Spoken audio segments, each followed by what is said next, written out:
أقسم بالله المغرب لديها رجال. ديما مغرب ديما مغرب ديما مغرب. رجالة المغرب في هولندا قاموا بالواجب مع اللي ما يتسموش، ادوهم علقة يعني موت زي ما بيقولوا. فديما مغرب اخواتنا المغاربة على دماغنا من فوق، ودايما المغرب ما بتجيبش غير رجالة، ورجالة المغرب في المغرب وبره المغرب دايما رجالة واصحاب قضية وفكر. فديما مغرب. رفعتوا راسي وفرحتوني. اخواتي المغاربة في امستردام خلتوني رافع راسي. فيديوهاتكم قاعد عمال افرجها للناس في جوهانسبرج طول ما انا ماشي. اي حد بقابله بفرجه اقول له دول اخواتي لحمي ودمي بيدافعوا عن اطفال فلسطين.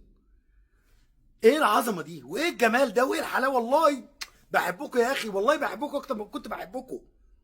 عرفتونا ان احنا كلنا حاجه واحده، كلنا بندافع عن بعض، كلنا بننصر المظلوم.